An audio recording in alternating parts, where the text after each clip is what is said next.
Hola, soy José Navarro y esto es Páramo Deportivo, el espacio donde conversamos sobre lo que realmente sostiene el rendimiento, el entrenamiento bien hecho, las decisiones conscientes y la experiencia compartida. En los últimos episodios ya hablamos del entrenamiento específico en running, ciclismo, natación, incluso dedicamos un episodio entero a los principios que guían cualquier planificación seria.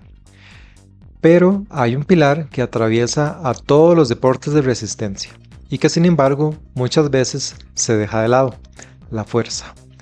¿De verdad hay que ir al gimnasio si lo que quiero es correr más o nadar mejor? ¿Cómo se entrena la fuerza sin perder la resistencia que tanto cuesta construir? Para hablar de esto tengo conmigo a alguien que conoce muy bien ese equilibrio entre fuerza y endurance, el coach José Maya. Bienvenido, José. Hola José, buenas tardes. Un gusto estar de vuelta por aquí en Páramo Deportivo y bueno, esperando poder aportar el mayor conocimiento y experiencia. Claro que sí. Muchísimas gracias, José. Bueno, José, hay una frase que he escuchado mucho en charlas, sesiones, videos, que dice, la fuerza no es un accesorio, es una base. Pero a pesar de eso, sigue habiendo atletas que la ven como algo secundario o algunos lo ven hasta algo innecesario. Me imagino que te ha tocado ver eso más de una vez. Sí, correcto. Hay personas que no entienden la importancia de la fuerza o tal vez nunca han tenido la necesidad pues llegar a ese punto. Existen personas de personas, procesos de procesos y como dice uno, cada cabeza es un mundo.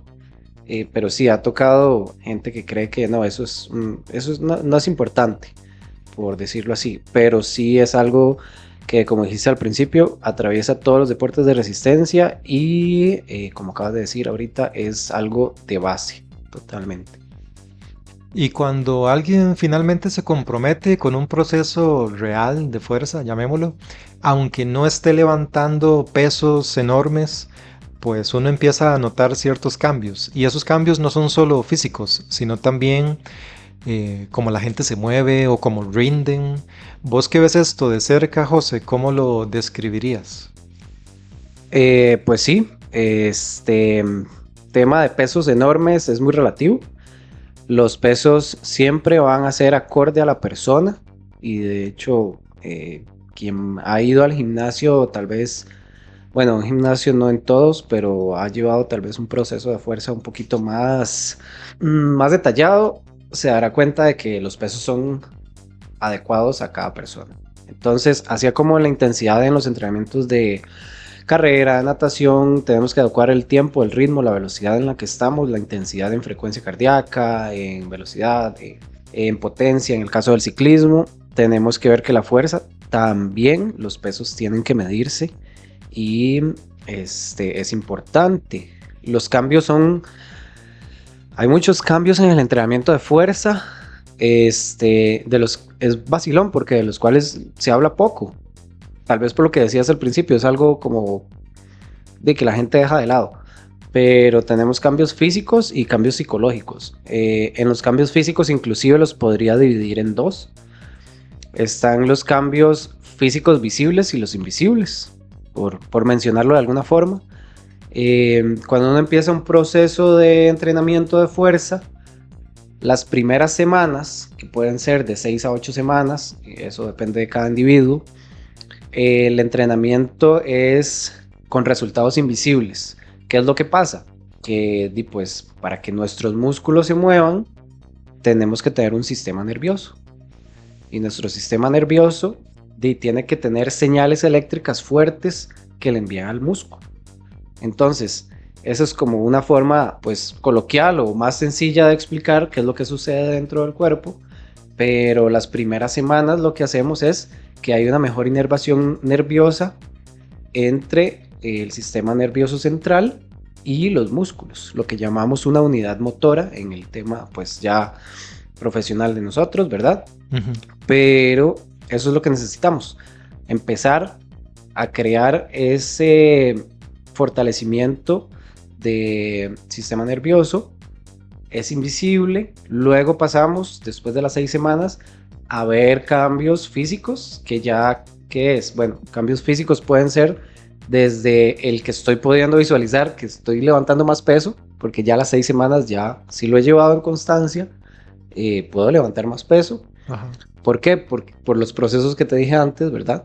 A nivel del sistema nervioso, pero también cambios físicos bueno, y esto depende mucho también de cómo estamos enfocando el entrenamiento de fuerza, pero para generalizarlo más, ya en músculo. Entonces sí, el músculo va creciendo. Hay varias formas de crecimiento del músculo que se llama hipertrofia. Puede ser de dos tipos, pero sí va siendo visual. Entonces, también para dividirlo, podemos ver esos resultados desde lo más básico hasta lo más complejo. Y hay cambios que no son solamente físicos, sino, no sé cómo llamarlos, psicológicos, tal vez. Correcto, como te mencionaba, al principio los cambios psicológicos pueden ser esa percepción que voy teniendo durante el entrenamiento en la que me voy sintiendo más ágil, aunque no creo que no sería la palabra precisa, me voy sintiendo más fuerte y siento que estoy haciendo menos esfuerzo en algo que antes requería más esfuerzo. Aunque mis datos vayan siendo los mismos, por ejemplo, yo voy corriendo, no sé, a 4 minutos el kilómetro, a 150 pulsaciones, por poner un ejemplo, tal vez la percepción es diferente, me voy sintiendo más cómodo con eso.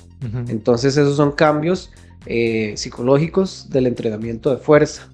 Y bueno, hay otros cambios que es muy difícil medirlos y es muy difícil llegarle como a habría que inventar un test específico para cada cosa o cada persona, pero es la estabilidad articular que nos da el entrenamiento de fuerza. Podríamos decir que es un cambio físico. Ok, ahora, no todo es ganancia automática. También hay quienes intentan meter fuerza por su cuenta y sin guía, y ahí aparecen algunos errores típicos, me imagino. Estoy seguro de que te has topado con algunos casos donde las buenas intenciones no alcanzan. Sí, cuando somos personas que queremos alcanzar un objetivo, y pues sin depender de esto, o no como un profesional, una buena intención siempre es buena. Y hay que darle ese valor. Pero si queremos hacerlo bien, pues hay cosas que hay que entender y trabajar. Entonces, partiendo de eso, creo que sí hay cosas que uno se topa a veces y dice, bueno, mira, es que estás trabajándolo un poco mal. Un ejemplo, y obviamente no tengo nada contra el CrossFit como deporte o disciplina, pero a veces las personas entrenan CrossFit para mejorar en un deporte de resistencia.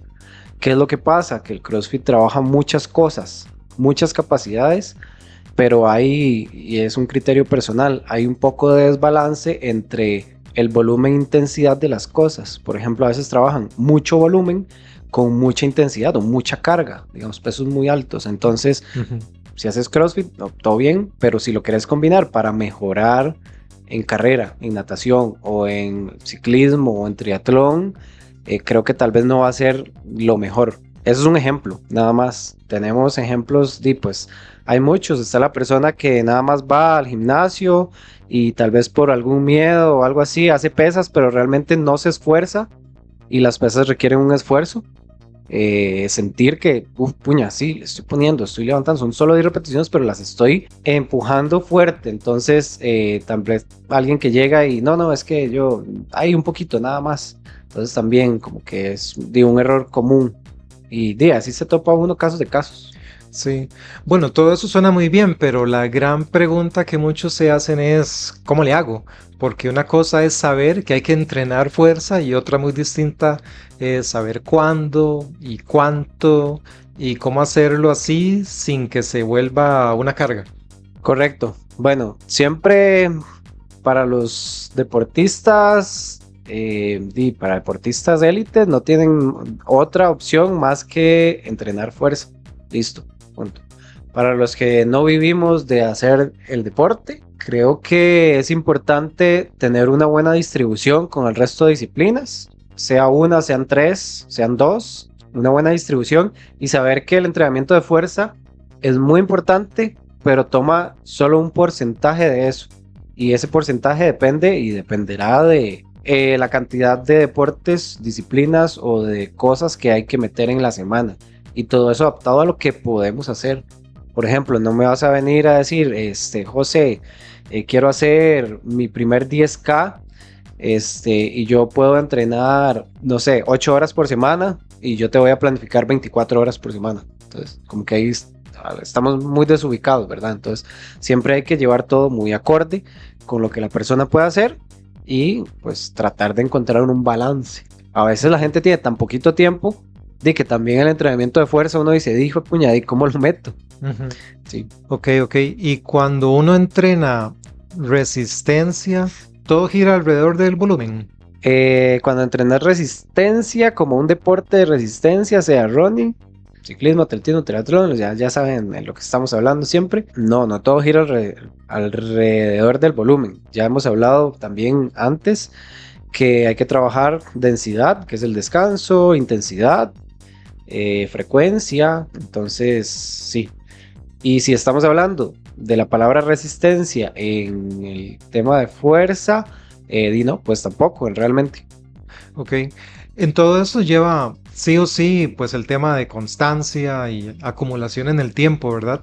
Entonces, planificar fuerza para vos como coach dentro de una estructura de tiempo limitado. Usualmente la gente dice, bueno, yo tengo 8 horas, como decías ahora, o yo tengo 5 horas por semana para dedicarle.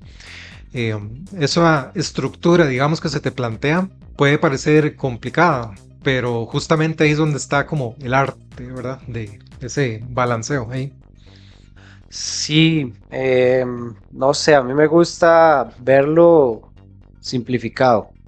A ver, la fuerza, si vos tenés poco tiempo, disposición, pero poco tiempo, entonces hay que tratar de trabajar la mayor parte que se puede en una sesión. Entonces ahí es donde vamos sacando, digamos, adicionales o extras.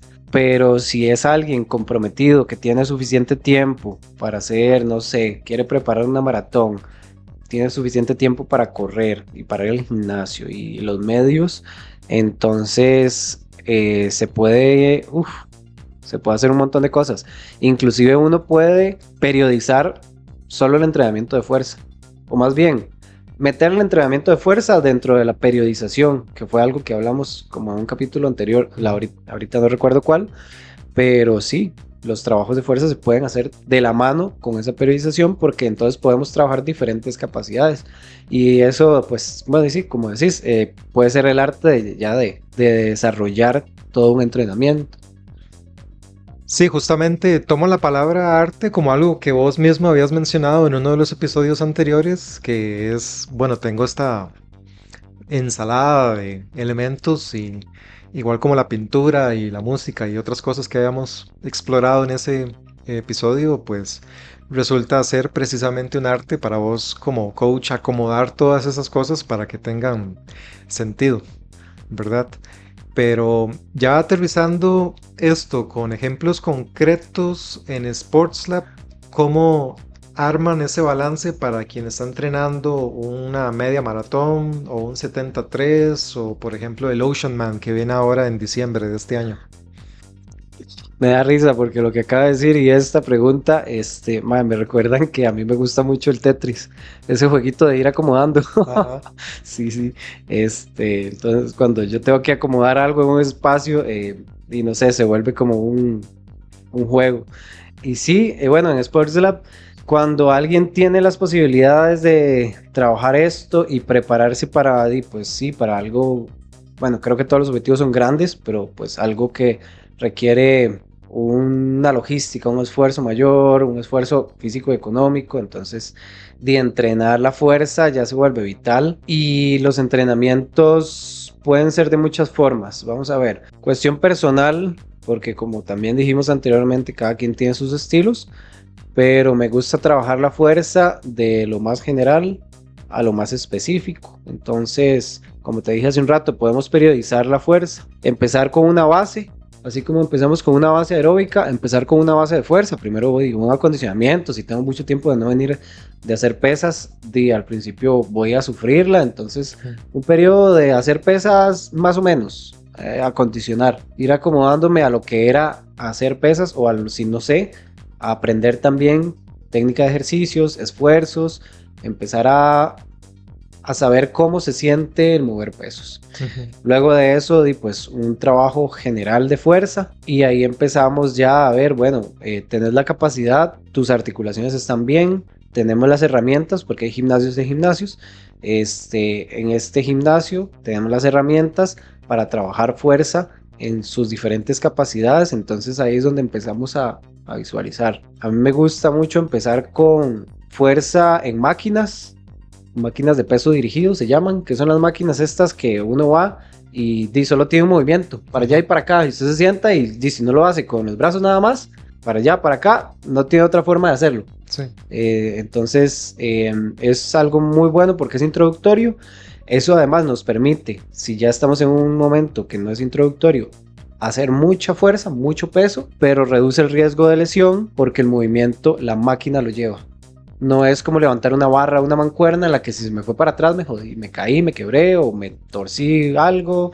Entonces reduce el riesgo de lesión y a partir de eso ir desarrollando diferentes capacidades que me permitan no depender de la máquina un peso dirigido, sino ya ir haciendo conexiones musculares. Por ejemplo, ya ahora no se trabaja tanto el core como algo aislado, sino que el trabajo de abdomen ahora se hace integrado con otros movimientos pensando en el deporte que yo practico. Entonces, si yo voy a correr, puedo diseñar patrones de marcha en una polea y hacer esos ejercicios de fuerza, pero necesito tener una base previa. Entonces, por eso también te decía, se puede periodizar y se va acomodando así. Entonces, cuando alguien va a hacer un evento de este tipo, se empieza igual, por lo más sencillo, tratando de levantar mucho peso para que pueda agarrar todo eso y después desarrollarlo en ejercicios más complejos. Eso me suena un montón porque, por ejemplo, te voy a contar de mí. Yo llevo no sé cuánto tiempo en el mismo gimnasio y cuando empecé, la primera rutina era pura máquina y hasta me daba perecilla ir en las tardes porque estaba full, entonces no podía usar todas las máquinas que me decía la rutina. Ya como han ido avanzando los meses, es menos máquina y es más barra o más peso libre, creo que se llama, ¿verdad? Correcto. Sí. Correcto. Bueno, Sí. Una parte es la parte de ejercicios y complejidad técnica y luego también está la otra parte de pesos. Las dos van de la mano, pero los pesos, cuando hacemos deporte de resistencia, es importante saber que al gimnasio vamos a levantar peso y a levantar peso fuertecito, porque entonces también podemos encontrar momentos en los que llega alguien y nos dice, porque me ha pasado, no, 20, 25 repeticiones de tal cosa. Y yo suagro. No, es que es un ejercicio de resistencia. Y obviamente siempre hay que respetar los criterios de cualquier profesional. De ahí es donde yo considero que la resistencia se trabaja específicamente corriendo, nadando, haciendo bici. Y la fuerza se va al gimnasio a trabajar la fuerza. Ah, ok. Es hacer esa diferencia. Eso se une súper bien a la otra cosa de la que quería que conversáramos, que hay mucha gente que dice, yo hago fuerza con mi propio peso. Y si eso puede funcionar, no se alcanza o no es ideal para todos los casos. ¿Dónde trazas esa línea entre lo que se puede lograr sin equipo, por ejemplo, en casa, y lo que sí o sí necesita ir al gimnasio? El gimnasio nos da una progresividad, que es algo bueno y hay que ser demasiadísimo fuerte para llegar al límite de los pesos que hay disponibles en un gimnasio y decir, no, ya eso no me hace nada. ¿Qué es lo que pasa cuando trabajamos con el peso corporal? Entonces, ¿qué pasa? Si tenemos peso corporal o nada más unas ligas y solo quiero trabajar en casa, está bien para empezar, para hacer un acondicionamiento, pero como hablamos en un momento, hay que llevar una progresión de las cosas. Ajá. Entonces, va a llegar un momento en el que ya todas las ligas que tengo y todo mi peso corporal en algunos ejercicios no me va a rendir. Entonces puede ser que llegue el momento en el que yo haga push-ups y ya diga, no, ya ahora ya con un brazo, no, ya ahora ¿qué? O sea, ya no me alcanza, porque siempre hay que ir dando progresión. Entonces ya el estímulo deja de ser efectivo, que es algo que el gimnasio nos permite. Ok, y con todo eso, José, que nos vienes contando, me queda una duda que también podría ayudar a quienes nos escuchan, porque es como el otro extremo. ¿Cómo se nota cuando un atleta está dejando de lado la fuerza? Porque muchas veces el cuerpo empieza a mandar señales, ¿no? Bueno, hay organismos de organismos, pero algo común es empezar a ver debilidades articulares Ujú. que van relacionadas a las debilidades musculares y también se van viendo síndromes o patrones. No sé, bueno, hay uno que se llama síndrome cruzado pélvico, existen montones.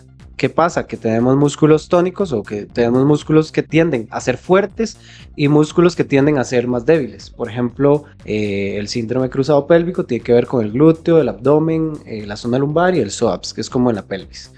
Entonces, el abdomen es un músculo que tiende a debilitarse fácilmente y la zona lumbar, el músculo lumbar, es zona que tiende a estar tónica muy fácilmente, con poco.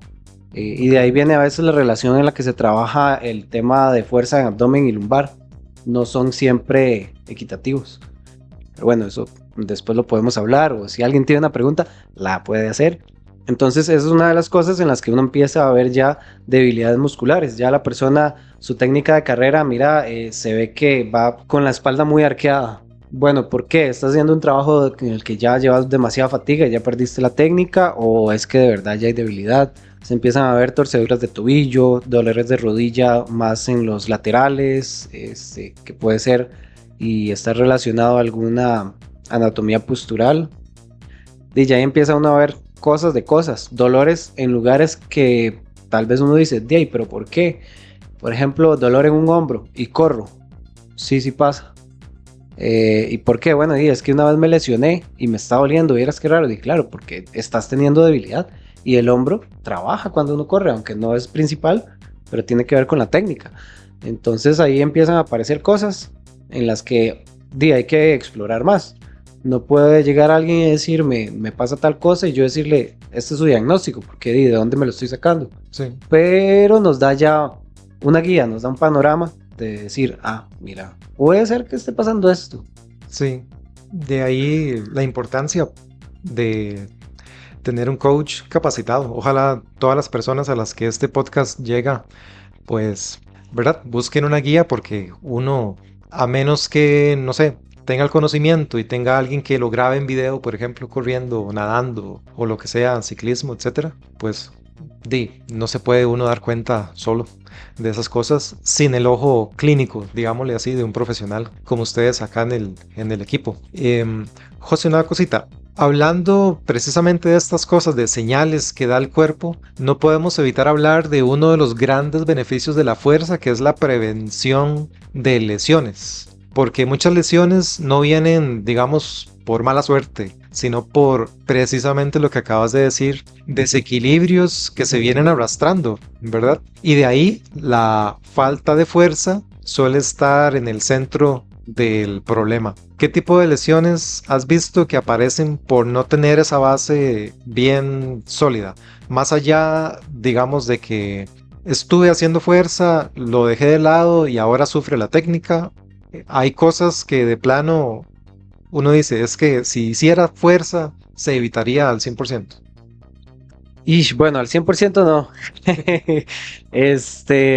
No sé, tal vez los que me conocen saben que, no sé, yo no soy ni blanco ni negro, ahí siempre meto matices porque no todo puede ser así. Pero gran parte de las lesiones que se dan pueden ser evitadas en fuerza, principalmente en rodilla. La rodilla es una articulación que nada más tiene un movimiento en flexión y extensión, o sea, ella nada más la doblamos y la estiramos para adelante y para atrás, o más bien para atrás y para adelante.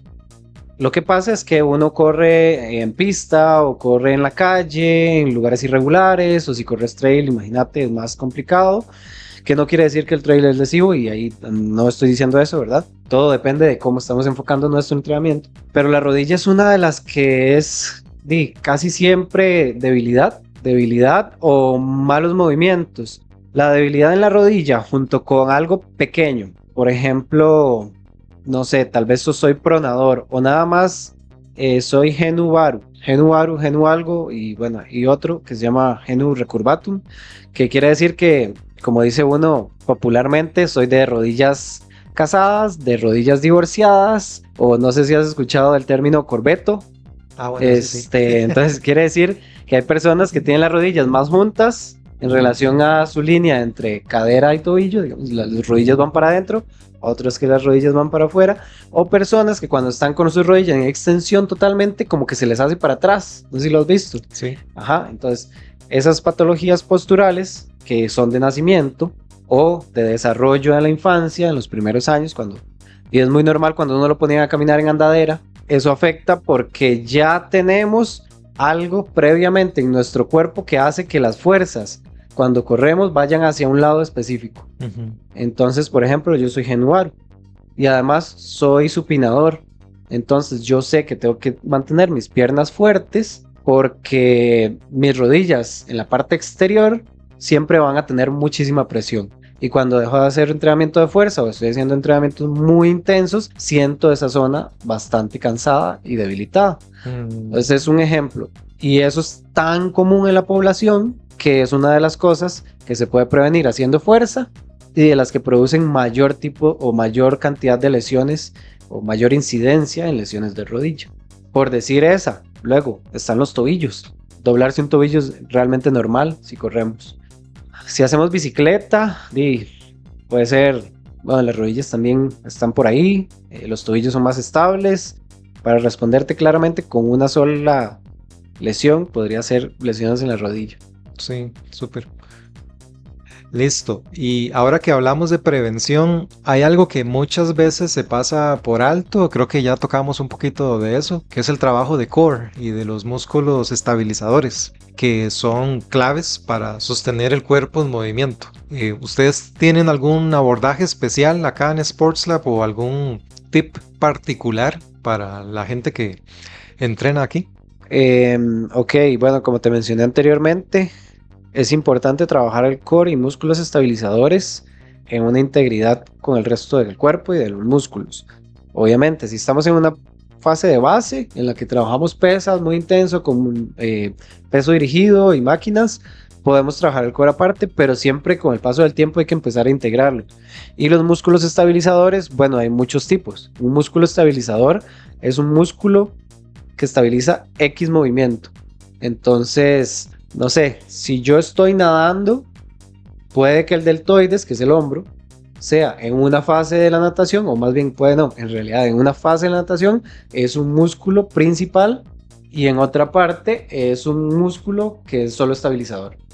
Entonces, para entender eso, sí tenemos que saber qué era lo que estamos trabajando y diferenciarlo. Si mi ejercicio principal es hacer un press de pecho, empecemos con que el press de pecho entonces sería un ejercicio en el que si es con barra ya no sería principal, pero tampoco podría ser el ejercicio final ya antes de competencia.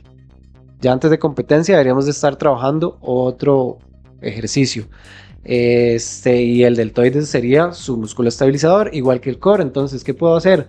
Y lo trabajamos en realidad en Sports Lab, trabajamos esto poco porque no estamos con todos los chiquillos integrados al 100% del gimnasio, pero sí tenemos esa apertura. Entonces, si alguno necesita y quiere meterle gimnasio, obviamente estamos para eso.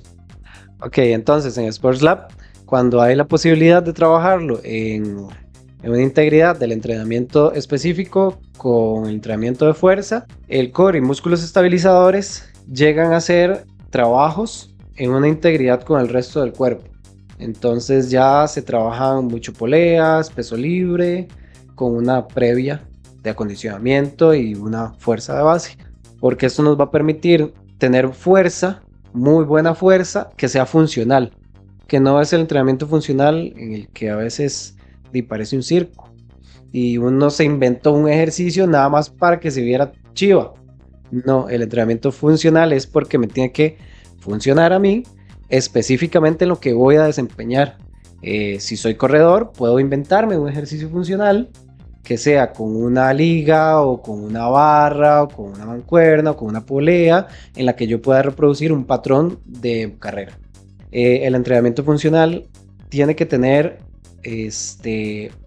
una base y no base de fuerza, sino una base estable. A menos que esté trabajando propiocepción, que es un término aparte, la base tiene que ser estable. Entonces mi pie tiene que estar totalmente bien puesto sobre el suelo, porque esto me va a permitir levantar más peso y haciendo X ejercicio, entonces voy a poder integrar con más peso la fuerza conectando músculos estabilizadores, músculos principales y músculos como el abdomen, que también es estabilizador. Entonces sí, es una de las cosillas ahí en las que podemos abordarlo desde Sports Lab. Ok, y José, para ir rompiendo algunos mitos, y te adelanto, vamos a tener un episodio solamente de mitos y verdades, en los que vamos a jugar desmintiendo y verificando algunas ideas preconcebidas que uno puede tener. ¿Cuáles son los errores o ideas falsas más comunes que vos has escuchado respecto al entrenamiento de fuerza? ¿Cuál es ese mito que tal vez vos decís es que lo oigo tanto, pero en realidad no es así? Bueno, ok. Creo que el que acabo de decir, el entrenamiento funcional, no es inventar algo que nada más se vea bonito o divertido, que obviamente eso es un componente que tenemos que entender que es importante para la gente, pero a veces deja de tener función. Entonces, ese es uno de los mitos, que nada más hacerlo chiva, entretenido. Y a veces la gente ejerce mucha presión y cuando uno entrena o trabaja más bien en un lugar en el que tu clase se tiene que llenar, es donde empieza uno a caer en este tipo de errores. Eso podría ser, creo que es uno de los mitos del entrenamiento funcional. Otro mito, por ejemplo, es el que llega alguien y me dice, no, es que yo no hago pesas porque me voy a hacer así demasiado musculosa. Suele suceder con algunas chicas. Y yo no me quiero hacer musculosa. Es un mito porque primero tenés que hacer demasiado entrenamiento de pesas para hacerte musculosa y no es el objetivo. Tu objetivo es, no sé, triatlón, natación. Y además depende de otro montón de cosas hormonales. Claro. Es un mito. Que el entrenamiento de fuerza te hace más lento. No sé, sucede en deporte de resistencia. No, yo no hago fuerza porque esa vara lo hace lento a uno. Y si no lo enfocas bien, te vas a sentir lento y pesado. Pero, como hablamos, es una cuestión de distribución, de que no es lo principal y nada más de acomodar las cosas. Bueno, si se hace demasiado gimnasio porque se tiene el tiempo, entonces se puede periodizar, que es lo que te decía. Si hay una sensación y un efecto, como decíamos al principio, un efecto psicológico de las pesas, en el que me siento más fuerte cuando estoy entrenando y corriendo, andando en bicicleta, nadando, y puede que me sienta más lento. Pero si lo enfoco bien y después de un tiempo lo voy periodizando, ese efecto va a dejar de sentirse. Sí. Eso es otro mito que podría decir en este momento. De que las pesas lesionan las articulaciones o debilitan, es otra cosa que realmente no. Las articulaciones tienen que estar fuertes si yo hago ejercicios bien orientados. Por ejemplo, lo que te decía de llevar una progresión de máquinas, y vos mismo dijiste, máquinas, pesos más o menos, y ir ahí progresivamente. Esa es otra de las cosas que realmente caen en una idea falsa. Y tenía una en mente que iba a decir y se me fue volando. No se preocupe, profe. Porque, como te digo, vamos a hacer un episodio solo de estos. No se los gaste todos. Después, los podemos retomar. Bueno, José, vamos cerrando. Pero me gustaría que dejáramos algunas ideas bien prácticas para quienes están empezando. Si alguien nunca ha entrenado fuerza de manera estructurada, ¿cuál sería un buen punto de partida, consideras vos? Que se decida empezar, número uno.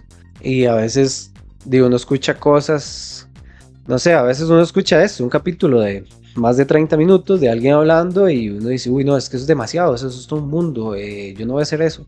O a veces uno se pone a ver algo, lo que te contaba al puro principio, de que me gusta el café. Entonces yo a veces me pongo a ver cosas y no, eso es todo un mundo. Yo mejor me quedo ahí con el chorreador. Pero creo que es cuestión de empezar. Empezar con lo más básico. El mismo principio para todo, para eso, para correr, para nadar, que a veces es una barrera. Para andar en bicicleta, o sea, si lo que tenés es una bicicletica ahí sencilla de la casa, empezar. Igual las pesas. empezar.